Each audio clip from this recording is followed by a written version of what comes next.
I would like to call the June 12th meeting of the College Place City Council to order. Could we please stand for the Pledge of Allegiance? Allegiance to the flag of the United States of America and to the republic for which it stands, one nation, under God, indivisible, with liberty and justice for all. We'll all have a moment of silence and reflect on our work this evening.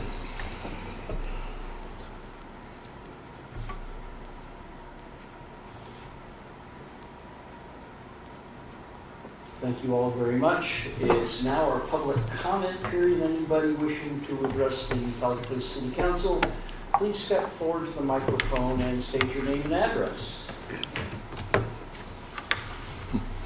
Seeing none,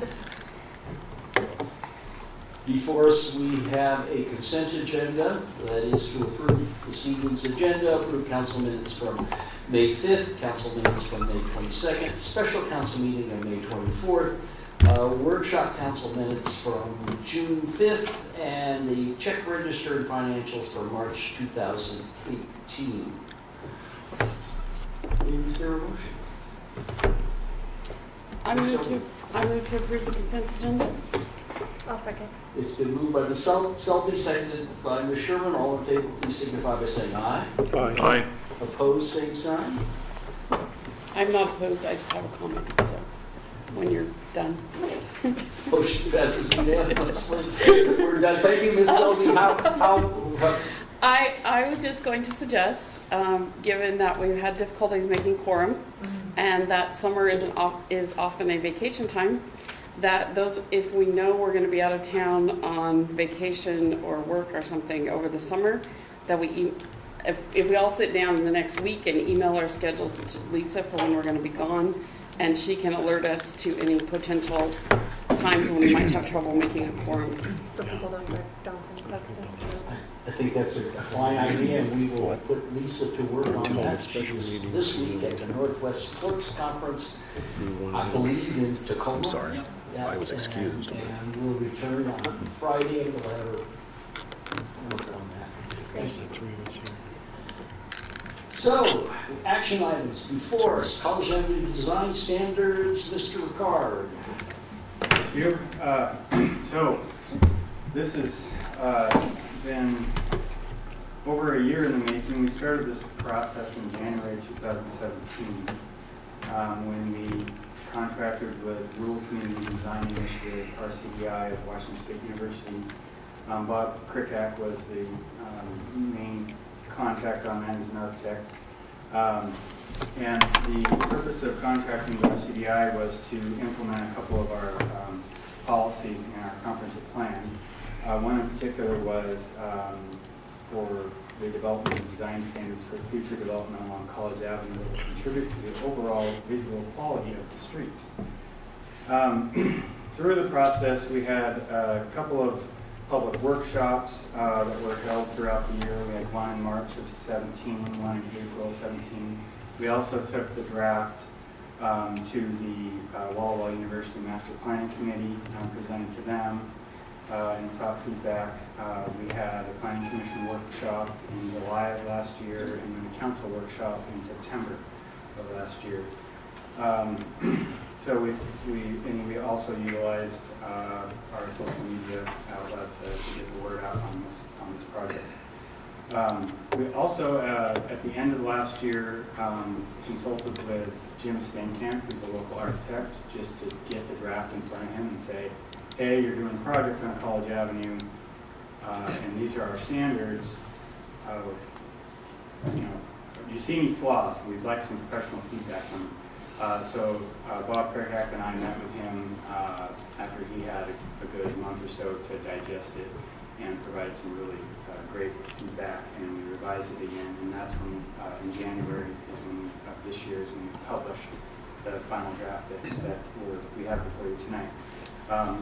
Mike also took it before the Development Tourism and Event Commission in March, and they recommended the Planning Commission or the Council recommended to the Planning Commission that council approve the College Avenue design standards. We conducted a public hearing in April of this year for the Planning Commission. We brought Bob Crickat back down to do a presentation for the Planning Commission on the final standards. We notified 85 of the affected property owners along College Avenue and did our standard notification process through that. We realized social media, and then last month when we were expecting to implement it, take it before you, Bob Kirkap came down again, but we weren't able to have a quorum that night, and he was not available the next coming until this fall to come back down again, so we don't have any for us tonight, but to go over it. Let's see. We did get one at the public hearing. We did get public testimony from Janelle Carmen, who represented Tim and Sandy Gill out of Lone Lemon Tree. And their primary concern was that the new standards were not going to make existing buildings come up to meet these new design standards. And that's not the intent of the design standards. And as we develop finalize our development standards through the comprehensive plan process, we will explicitly put that in the chapter that deals with the downtown mixed use, the College Avenue section. So they seemed satisfied with the presentation and haven't heard any additional feedback from them. So it'll apply to new construction only. We didn't receive any other public testimony, written or otherwise. And then Commissioner Scott Duncan, Planning Commissioner Scott Duncan made the motion to recommend that council approve the College Avenue design standards, and it was seconded by Eileen Davis, and it passed 7-0. So, any questions? Mr. Cleveland? I was just hoping really briefly, if very briefly, like just what would be the approval process that someone would be going through if, say, they wanted to construct a new building and get their design approved? It would be incorporated into our existing design process or approval processes. So when we're going through the approval of the building, well, initially when we first have our site plan meeting with them, our initial kind of development pre-application meeting, they would be introduced to those. We'd have them on the website, so their architect or design professional would be aware of them. And then we would expect that their construction drawings would incorporate schematics that would comply with our standards. We'd go through it with them. And that's one of the reasons why we put it before design professionals, so that we got good feedback. So we knew that professionals would be able to understand what the purpose of our standards were. A follow-up. Ms. Sullivan. Oh, and then Mr. Cleveland and Ms. Sullivan. A follow-up question then would be, you mentioned this would be for new construction only. I was curious about how it might affect a remodeling or, say, a very major remodel. Is it just if the building's existing and like just whatever changes are okay, as long as it adheres to other code, or? When we get into the development standards, we'll specify at what point beyond in the renovation process the new standards would be triggered. It's similar to when the way our building codes operate. There's a certain threshold of improvements that when you go beyond those, then you have to bring the entire building up to meet energy codes and those sort of things. So we would make it compatible with what our building code is. I noticed that it calls for commercial along the street level. Does our code allow for residential on the upper levels? Yes, the current downtown mixed-use zone, it requires the building to be built basically curb tight with minimal setbacks, and then commercial on the main floor, and it does allow for residential above. But it must have that commercial component for new construction.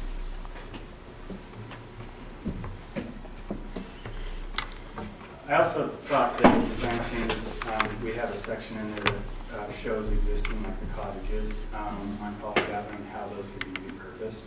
I thought that was a good key element to have in there, because we do have a lot of residences in this district that could be utilized as commercial.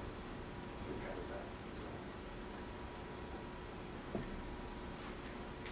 Ms. Sherman? I'll make a motion to approve resolution number 18-015, adoption of the downtown design standards and guidelines for use and inclusion in a comprehensive plan and development standards of the city of College.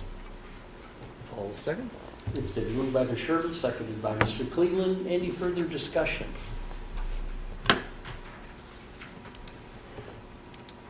Seeing none, all in favor, please signify by saying aye.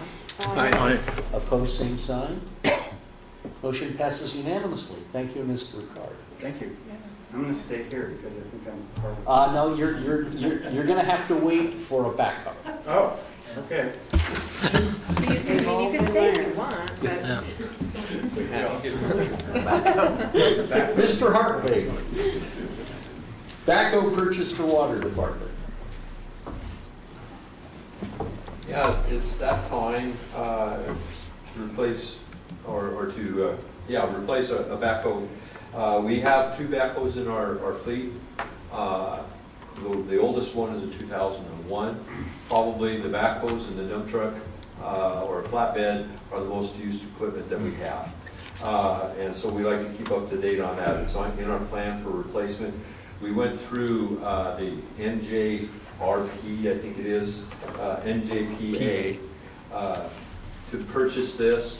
We went through state, we looked at the state bid, we looked at another purchase agency, and this one had the lowest, or the best percentage you could take off the price. And so we were asking for the approval to purchase a cat backhoe, the amount not to exceed $130,000. And then that would be the first motion. And then the second would be that we would take the old backhoe that we're replacing and sell it to the wastewater plant department, because they have a limited use for it. It's still usable, but it won't have the demand on it that we would up here.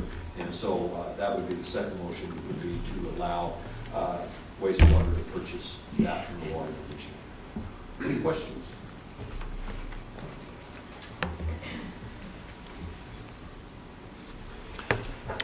Mr. Dickerson? I move that we authorize the purchase of the new backhoe for the water division of an amount not to exceed $130,000 from Western States. Second. Been moved and seconded. Any further discussion on motion number 1? Seeing none, all in favor, please signify by saying aye. Aye. Opposed, same sign.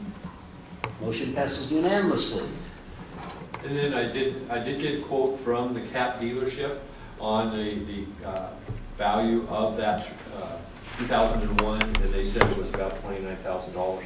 And so that's what we're asking for your approval of for the wastewater to expend or transfer to water division in the amount of $29,000. Mr. Dickerson? Well, I'll continue with the second motion to authorize the wastewater division to purchase the older backhoe from the water division for $29,000. Second. It's been moved by Mr. Dickerson, seconded by Mr. Peterson. Any further discussion? Quick question about the primary backhoe. So the city has one backhoe, so for all the leaves, We have 2 backhoes. We have a 2011 and a 2001. one. So those 2 are doing the entire work for snow, Everything. leaves. Wow. Yeah. Really good. Thank you. Any further discussion?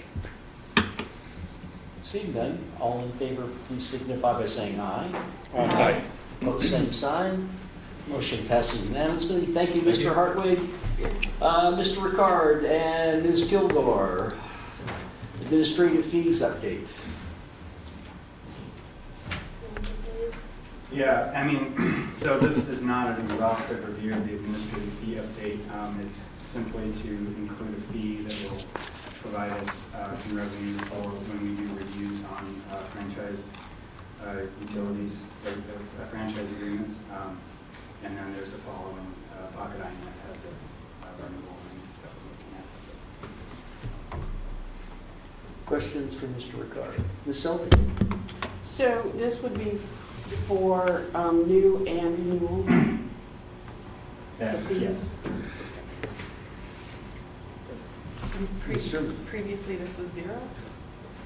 I don't believe we have, It previously did not exist. and there's quite a bit of work that goes into reviewing Yeah. these franchise agreements, both on the legal side and staff, so. Mr. Rizzatello? And I would just add that we did a market analysis of what other cities around us charge too, and this is in line with that, so. Further questions for Mr. Ricard and Mr. Oakland? Is there a motion, Mr. Cleveland?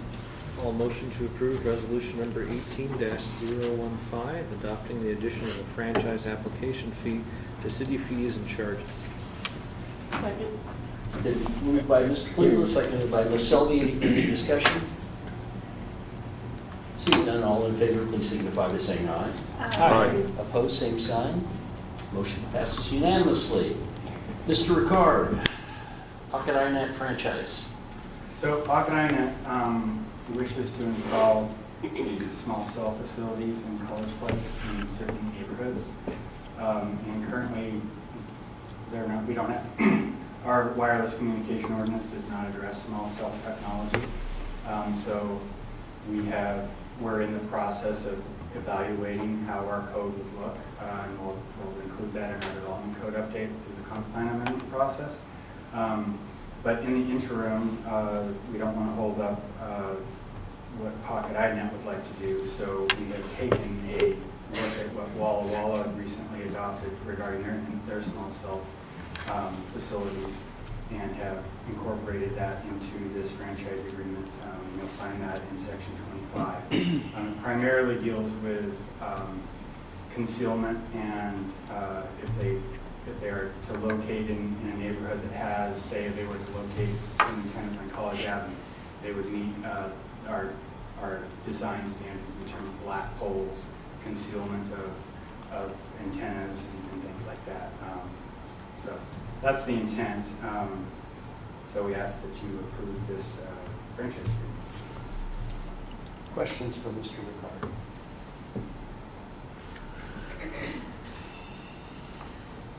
Is there a motion? Ms. Sherman? I'll make a motion to adopt ordinance number 18-011, authorizing franchise agreement with Pocket INET, Inc. Is there a second? Second. It's been moved by Ms. Sherman, seconded by Mr. Bobbit. Any further discussion? Seeing none, all in favor, please signify by saying aye. Aye. Opposed, same sign. Motion passes unanimously. Thank you, Mr. Ricard. Chief Winter, Wildland Vehicle Memorandum of Understanding. Good evening. Before you is what I would call a good neighbor agreement between Walla Walla Fire District Number 4 and our fire department to co-locate their vehicle in our station and for us to respond out on it. As you've heard me comment before, the reason we aren't borrowing their vehicles is ours are slow. Their words. So I would hope that we approve this memorandum of understanding for this wildland vehicle. As you realize, wildland season is upon us. Do we, on the separate question, are any of our folks deployed to Soap Lake? No, they did ask. I didn't have anyone who was able to go because it's test week at the university. Yes. Do not send my students off this week. What they want to be. Yeah. Questions for Chief Winter? Ms. Selby? Does this one have brakes? Yes, and steering column. And gearboxes that are holding together. Yeah, Well, in that case, like I 10 would, years newer. I would move that we approve the MOU between Walla Walla Fire District 4 and the City of College Place for the use of the wildland vehicle by our fire department. I'll second.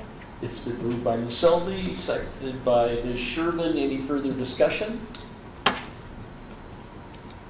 Seeing none, all in favor, please signify by saying aye. Aye. Opposed, same sign.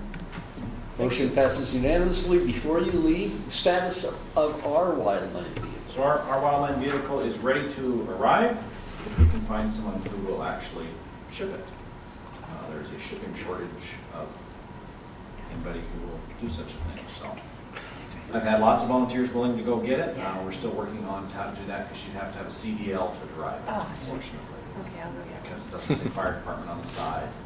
You'd have to stop at every way station. Mm. You can throw you back if you like. Okay.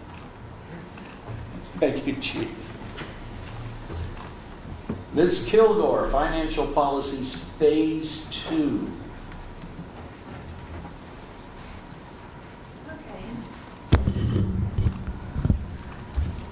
So this is the second set of policies. Can you put it on the slideshow, please? Right there. There you go.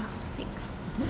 This is the second set of the financial policies. We brought the first set to you about a year ago, last May, and those were adopted on May 23rd, 2017. This group of financial policies consists of purchasing, credit card usage, and surplusing of city equipment and real property as well. And so I'm just going to go ahead and go through the slideshow here for you if my clicker works. It does. Okay. So we've had kind of sporadic financial policies in various areas that have been adopted throughout the years, but we've never had a comprehensive set of them, and that's something that we've been wanting to do for various reasons. So policies that historically have been in place, we had an investment policy, purchasing, credit card usage, donations, small works vendors lists and consulting services rosters, surplus property. Last year, the policies that you all adopted were basically the introduction or purpose of the financial policy book, the objectives, general budget policies, a listing and description of all of our city funds, and reserves and contingencies, as well as revenues and expenses. This phase, this is the areas that Phase 2 covers are actually areas that have already been in our code at some point, but they're basically all being updated and expanded to be more thorough and up to date. So the purchasing area includes small works, vendors list, and consulting services rosters. And we have the credit card and then the disposal of surplus property. So those are the ones we'll be talking about tonight. I don't think I have a slide on this, so I'm going to throw in really quick that these first went to the Finance Committee on May 9th and were reviewed by the Finance Committee, and they had a few suggestions which I implemented, and then at the last council meeting I did the first administrative report on them. Even though we didn't have a quorum, we still went through administrative reports, so I read through them at that point. So this will be kind of the third time they've been in front of most of you. Okay, so the first section that we'll talk about is purchasing. So these are here to ensure the following: fairness, consistency, open process, balance between quality and value, and alignment with the budget. So we added a set of definitions into the purchasing sections so that there's clarity and a place for people to go look up terminology they might not understand otherwise. So I think that's a really helpful section.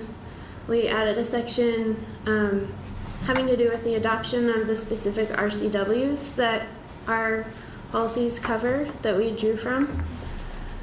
And then we have procedures listed out in a matrix that pertain to purchase of supplies, materials, and equipment, public works contracts, limited public works, which are smaller public works projects that fit within certain parameters, and architects and engineers, personal services, and purchased services.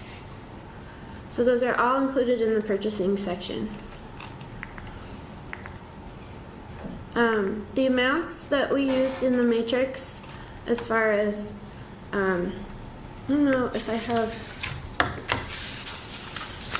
The matrix looks like this, and it has columns where you can determine by the amount and by what it is, what the authority approval will be, what the minimum procedure that should be applied to that purchase would be, and then any additional notes. So we tried to line it out as actually a really useful tool for staff to look at, for council to go through to know what procedure we need to take to actually make a certain purchase. So a couple of changes from previous versions have been that the department head authority was increased in this current version from $200 to $500. So according to these procedures, a department head will be able to spend up to the $500 mark without having to put in a PO and get administrator approval, as long as it's within their department budget that was adopted. The city administrator's authority was increased from $7,500 to $15,000.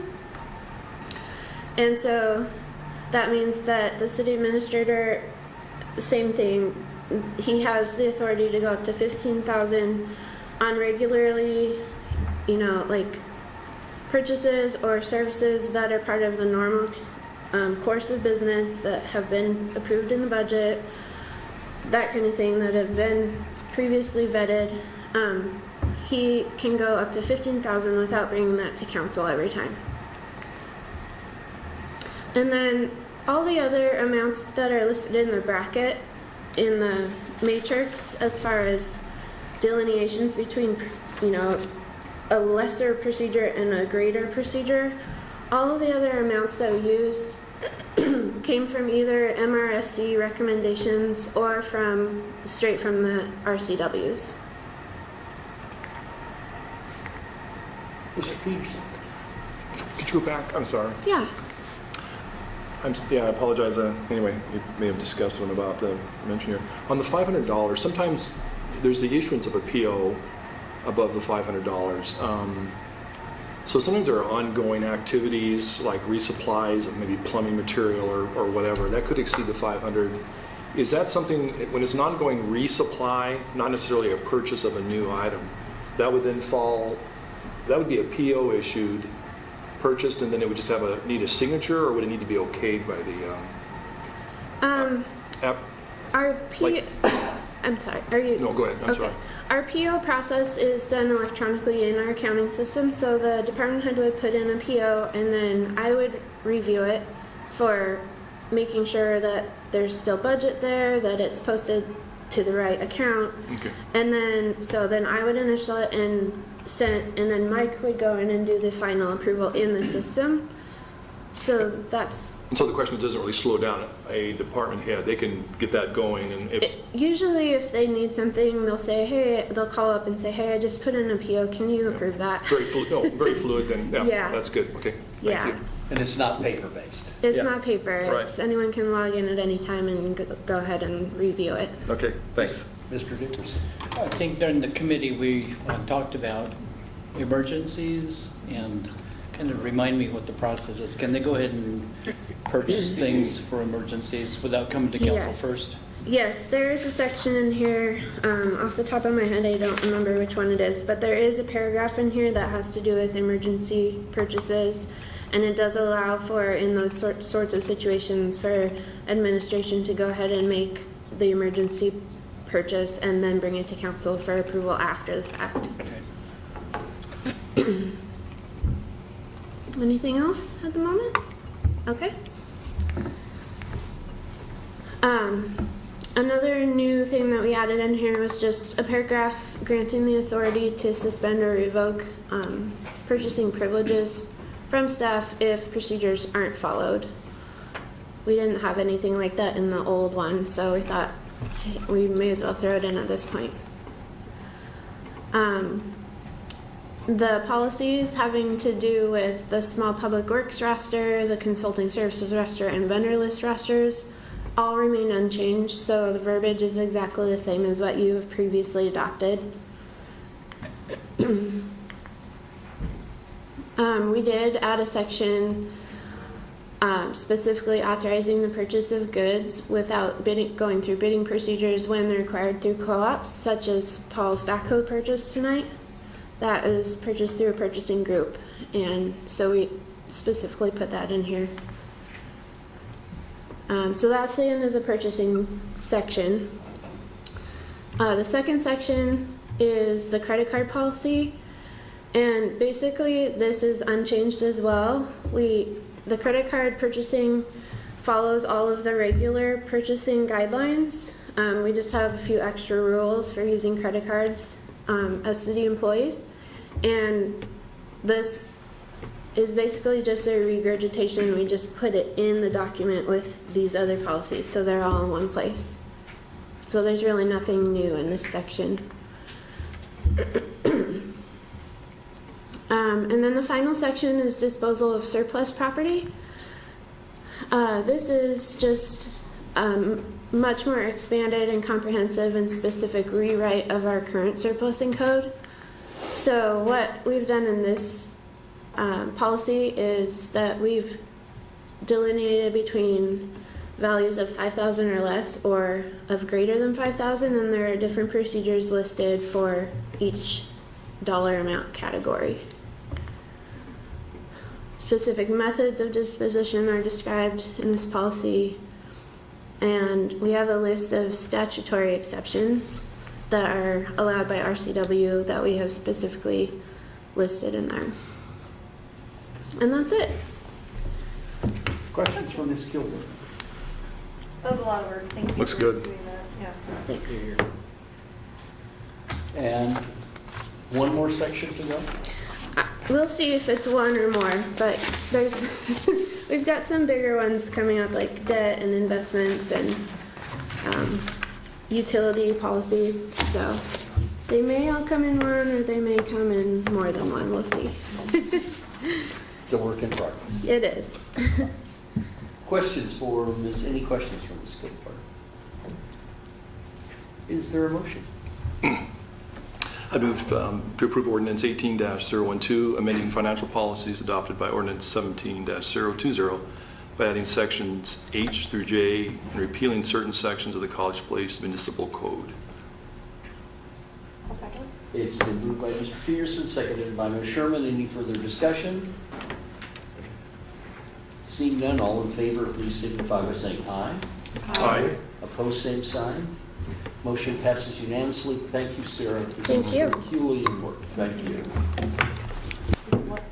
Herculean. Herculean. I can say it without stumbling much. Chief Winter, purchase of a used ambulance. Hello again. Hello.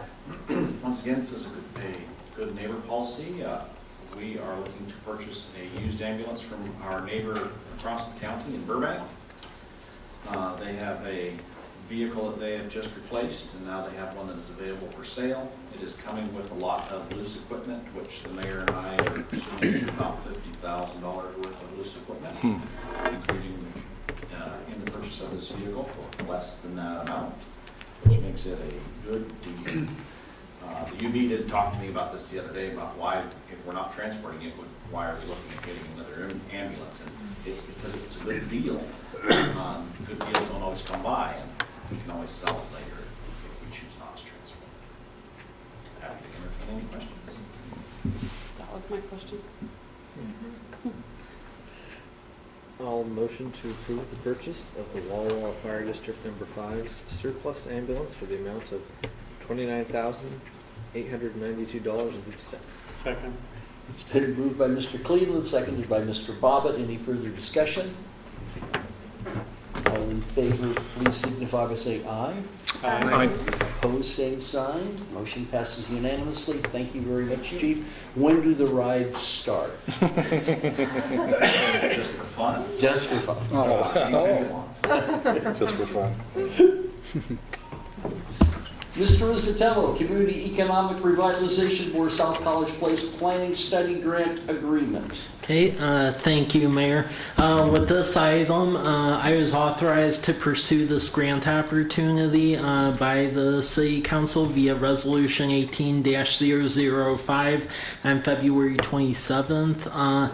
I went over to Olympia on May 17th to present this, and once again, we were awarded the full amount of grant funds. So just as a refresher, this is to basically do a market analysis as well as an infrastructure analysis, transportation, water, sanitary, storm, down in that area that we're going to do the urban growth boundary swap at. So going from basically Meadowbrook down to Old Milton Highway and then Pepper's Bridge over State Route 125. The local match is a little over $16,000. It is a $50,000 grant. I have 2 years to spend it down. Questions for Mr. Rizzatello? Mr. Dickerson? I move we accept the grant award of $50,000 from the Community Economic Revitalization Board for South College Place Planning Study and appropriate $16,667 in local matching funds. Second. It's been moved by Mr. Dickerson, seconded by Mr. Peterson. Any further discussion? Ms. Selby? I would just like to compliment Mr. Rizzatello on, once again, getting us a well-needed grant. I remain in awe Thanks. of your ability to find and procure grants. Squeezing blood from stones. Yep. Yes. Any further discussion? Seeing none, all in favor, please signify by saying aye. Aye. Opposed, same sign. Motion passes unanimously. Thank you, Mr. Rizzatello. Chief Tamaris, property room contract. Good evening. I feel like I haven't seen you guys forever. I know, love that. So what I'm asking for is a contract with propertyroom.com. We have a lot of stuff. For years and years and years, we do a really good job of collecting stuff. Seized property, evidence, whatnot, and we just don't do a good job of getting rid of it. So this is a mechanism for us to allow us to get rid of it and make some money from some of the property that's been abandoned or seized or claimed. How it works, so propertyroom.com does not charge law enforcement agencies a fee for selling abandoned and seized property. Rather, propertyroom.com receives a 50% share of the proceeds for the first $1,500 and 25% for everything over $1,500 to the department per closed auction item or online auctions. So propertyroom.com is responsible for collecting, inventory, and receiving abandoned and seized property from participating law enforcement agencies. All properties are issued a unique identification number and included on an agency-specific manifest. The abandoned and seized property is then prepared for sale. Preparation may consist of grouping or ungrouping of items, testing of items, functionality, cleaning, and whatnot. They take care of all of that. Walla County Sheriff's Office uses them, and so does the Washington State Patrol. They do both endorse them. Questions for Chief Tamaris? Mr. Cleveland? I'm just kind of curious about the process of seizing these goods. Like, what kind of goods are we seizing? Just what kind of comes in? Yeah. And, I guess why do we hold on to it in the sense of, like, after the cases, like, if someone wanted their property back, is there a kind of avenue for them to get it if they wanted it? There is. Once for instance, if someone's arrested and there's evidence or there's a property, if something's adjudicated, they get 60 days. We send them a letter. And after that 60 days, we can claim and we can sell it or get rid of it or throw it away. So we do that with a lot of items, a lot of stuff. Usually it's stuff that gets thrown away, honestly, or destroyed. But we do have a lot of items, anywhere from CD players to guns. So we have a lot of stuff that we can get money for. So it's an opportunity to help us get rid of things. They take care of everything for us. And it's just kind of an easy no-brainer for us. So. Thank you. Ms. Selby? Were you looking for approval tonight, or is this just I couldn't quite tell from the agenda, Bill. Yeah, I think that we're actually asking for approval. Yeah. So to go forward on the contract. It's an action item. So I would move that we approve the city administrator to enter into a contract with propertyroom.com for disposal of excess property as described in the agenda. Second? It's been moved by Ms. Selby, seconded by Mr. Cleveland. Any further discussion? Mr. Dickerson? How do you move the stuff around after it sells? How does it move after it sells? Yeah. So propertyroom.com takes care of all of that. So where are they and how do you get it to them? So it's through mail, and it's all done through mail. UPS. Just shipping. Yep. Yeah, if it's local, the person can do the paperwork online and come here and pick it up, right from us. So- If it needs to be shipped somewhere anywhere in the United States, and it just gets shipped. They send out the labels, we package it, and it goes. We don't pay for it. And buyer pays shipping? That's part of the deal. Okay. So it's a good deal, but it doesn't cost the city anything. We only get money, Right. portion of money from the sales. Okay. Ms. Sherman? Do we need to amend the action to include Chief Tamaras? I believe she just stated Mr. Rosatello. But are you signing part of the contract too? Do we need to amend it? I think Mr. Rosatello was on the contract. Okay. Ms. Selby? Just a comment, it is really helpful if the recommended action contains the wording that you want in the motion. Well, it's right. It's It on does. here. It's not on mine, Oh, you're looking at the thing that you click on. the agenda It's bill. that's on the agenda item. Hey, I love my agenda bills because it's all in one place. Yeah. Where is, I seriously. Just on your agenda. Scroll down, sorry, or scroll up. She's looking at the administrative content thing, so Oh, it's different on that. okay. There. Gotcha. Any further discussion? Seeing none, Well, I got pretty close. You were really close. You were really all in favor, please signify by saying aye. Aye. Opposed, same sign. Motion passes unanimously. Thank you, Chief Tamaras. Mr. Hartwig, Walla Walla intertie agreement.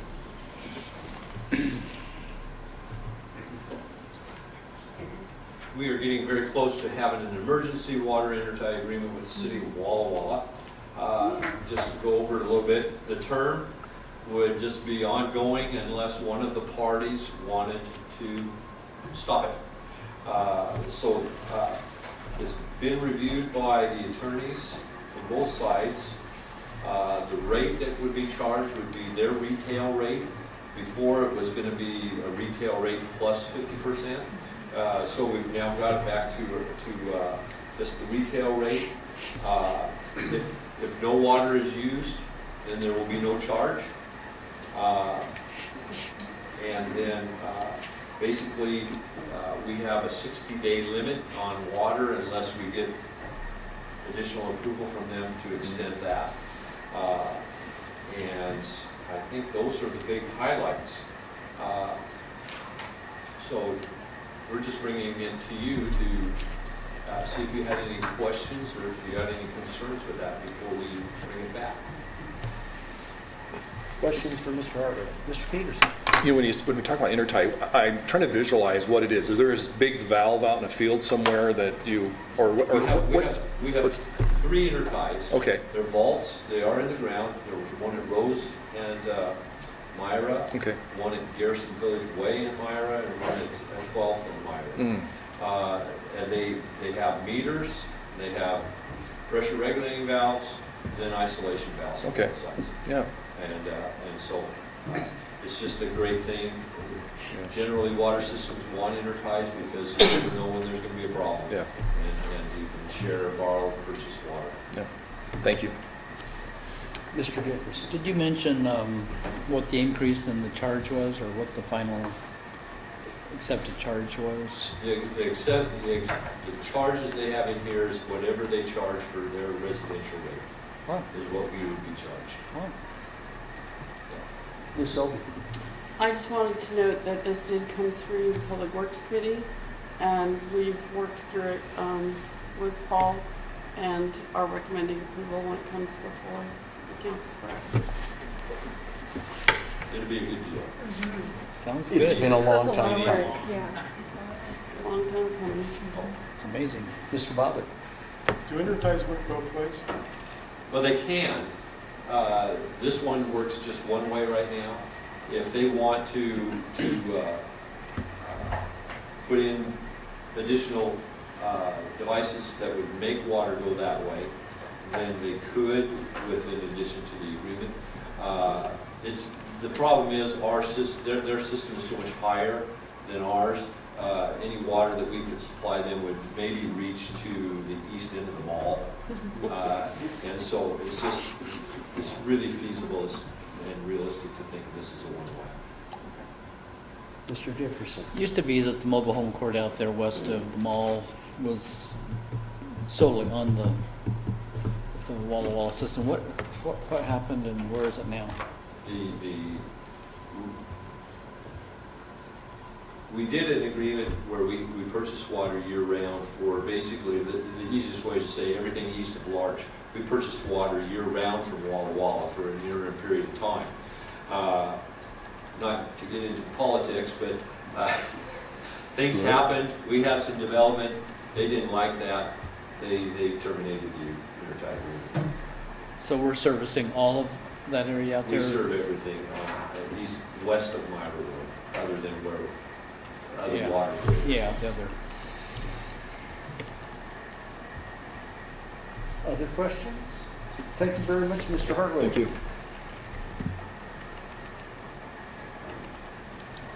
Ms. Dory, electronic sign policy.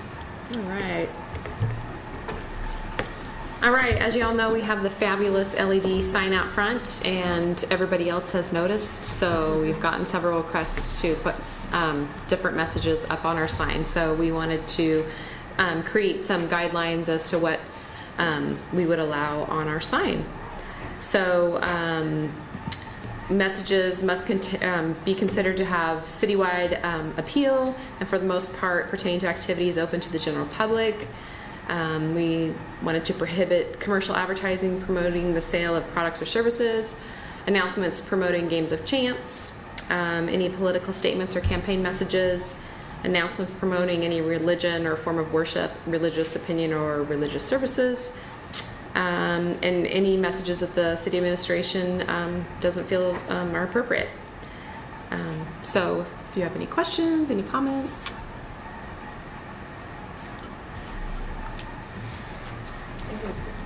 I think this is needed and greatly appreciated. Okay, we'll bring it back to you next time for action. Thank you. Parking code update, Chief Damaris.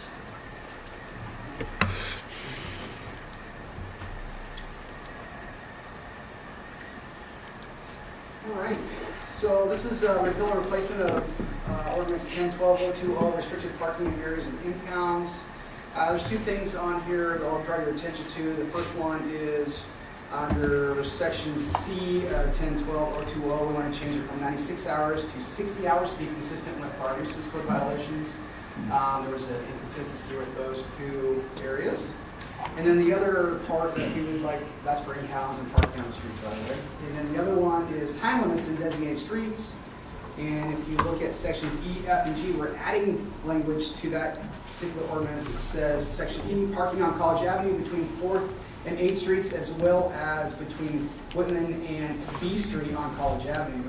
We'll restrict that to hours of 8 a.m. to 6 p.m. on weekdays. Monday through Friday should be limited to a maximum period of 2 hours, enforced by method of under the direction of the Chief of Police. Section F would be parking on College Avenue in front of the United States Post Office will be limited to a maximum 15-minute time period.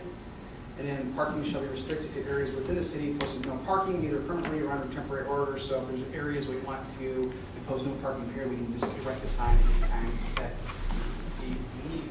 So. Questions for Chief Damaris? Ms. Selk? Do you have a like public outreach plan for the 96 versus 60 hours or at all? Because I frankly was not even aware of that. So we currently have been enforcing 60 hours under the new nuisance codes, and then we discovered when we were reviewing the parking and that there was a discrepancy with some of the parking in the older codes. So we want to be consistent with the newer ordinance.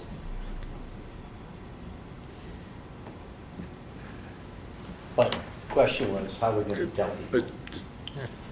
I mean, I don't know, maybe it was just me, but, you know, my son was parking on the street for a while and I didn't.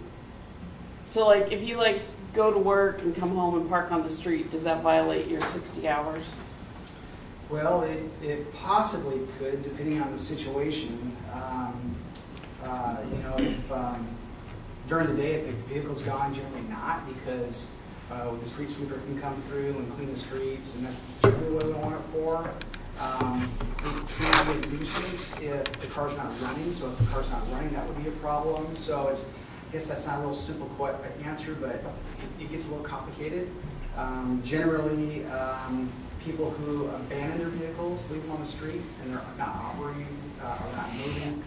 So, no, I mean, if you have a place in front of your street and it's safe to park and legal to park, as long as you're moving your vehicle each day, it's generally not a problem.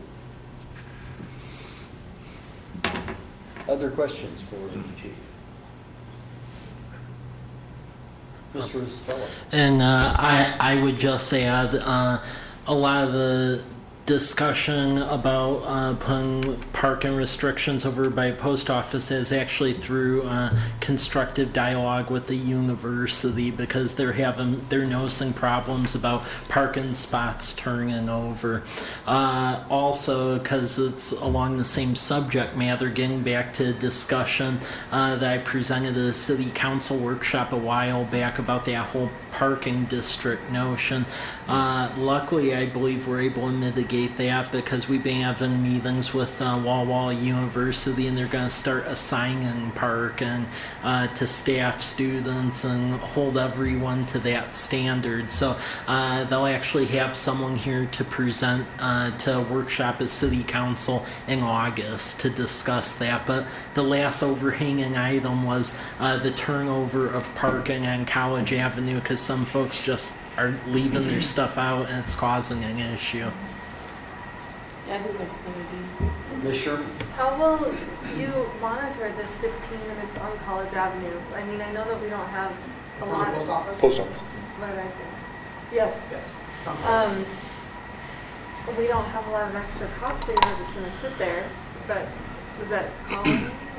Yeah, it's what we really are hoping for is that people see the sign and respect the sign. And it's usually not a problem for the post office, but occasionally you get someone who, most of the people that come and go from the post office are there for a few minutes. Right. Occasionally you get someone who parks their car there and they wants to wait, and it becomes a problem for people that are, especially elderly people, have to walk a long distance. That's the intent behind that. How we enforce that, I don't really have a mechanism to enforce that right now, but certainly if we were there and we're watching or observing, we can enforce it that way. In the future, to have some kind of maybe an additional duty for a code enforcement officer or some other position, that's how we would probably move in that direction. Yeah, so some of this is foundation for future. So. Ms. Summer? And I assume there would be enforcement discretion during December when the line at the post office is out the door. On Christmas Eve. Yeah, common sense always applies, and But yeah, having people just park there and then go to work is just, not okay. it's not okay. And so this kind of empowers us to have that conversation with people, really. And we're not going to be hiding in the bushes with tickets. That's not our intent behind this. So it's just a ability to give people a place to park, go to the post office, and do that. Mr. Vickers?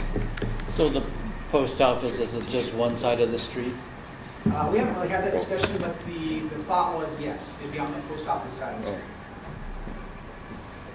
And there's 3 spots.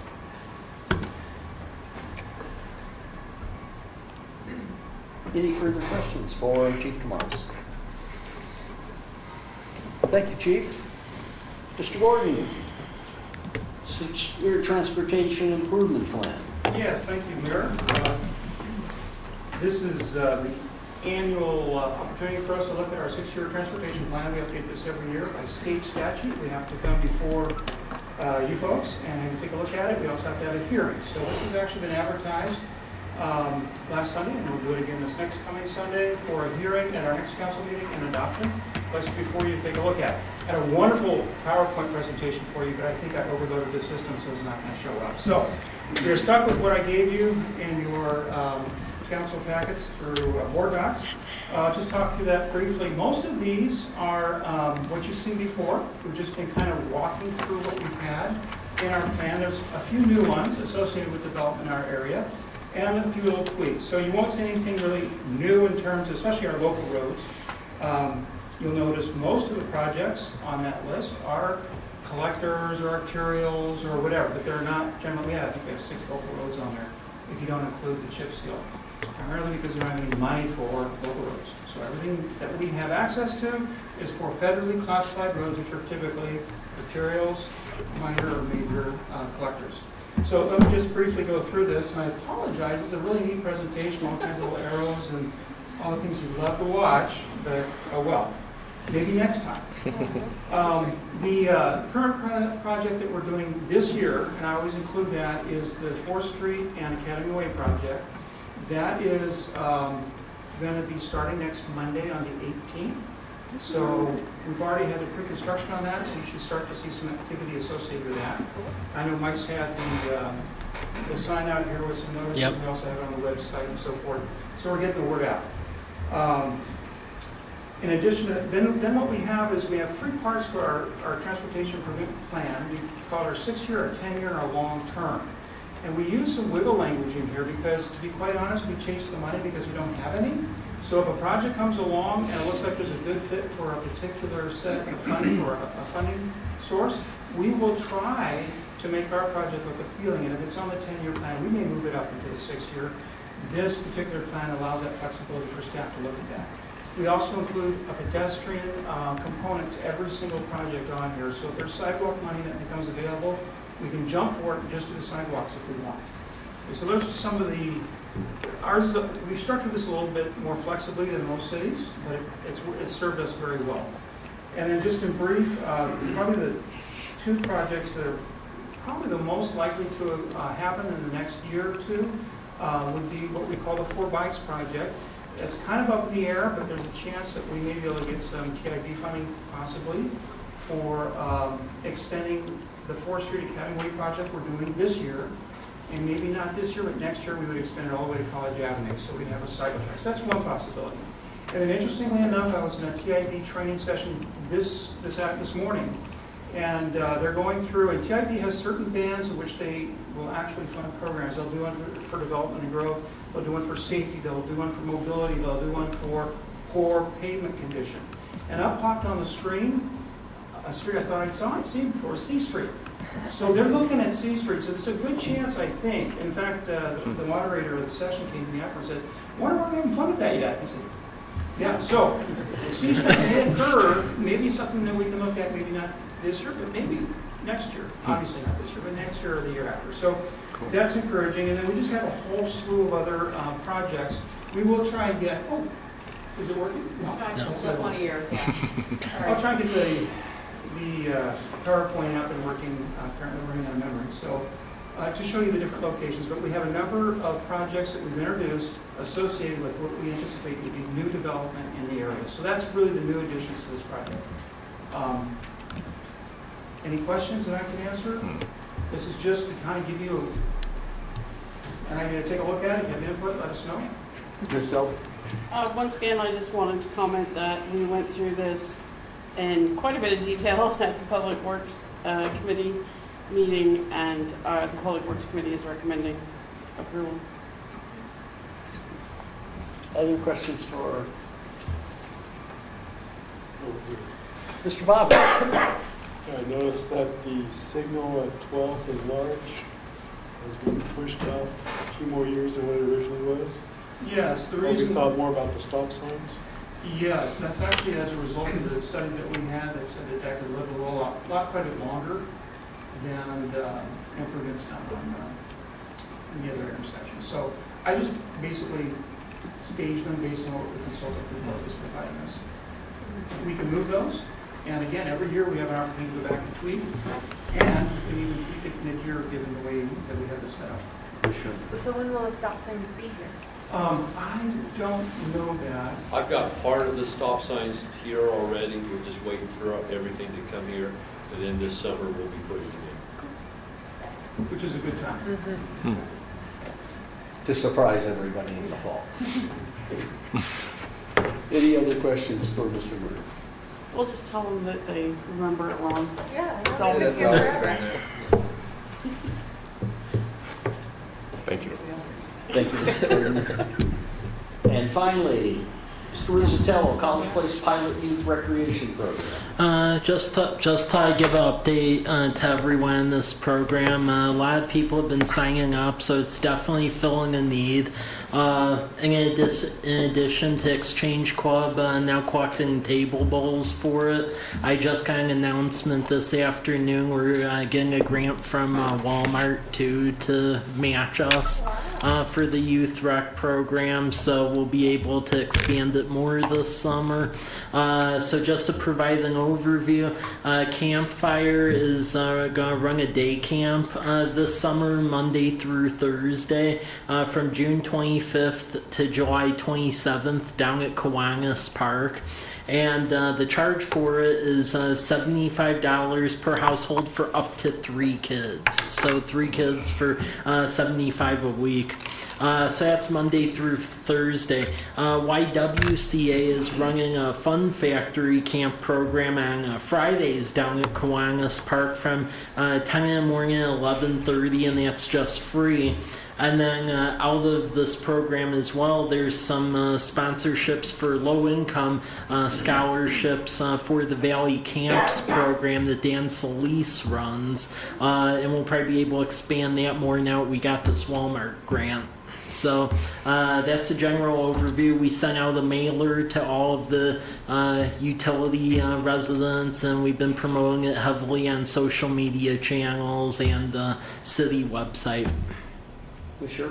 So the donations that we can make individually or the table bowl and income or money, does that go toward the scholarships then, or just engaging with these groups to run the program? It's Or- engaging with these groups. So United Way has the agreements with all of them. I kept it clean for us. So our main memorandum of understanding is with United Way. And then the additional funds that they get, they're just negotiating with everyone to extend services. Other questions for Mr. Sherman? You can ask Mr. Rizzatello. my dad. What time is it?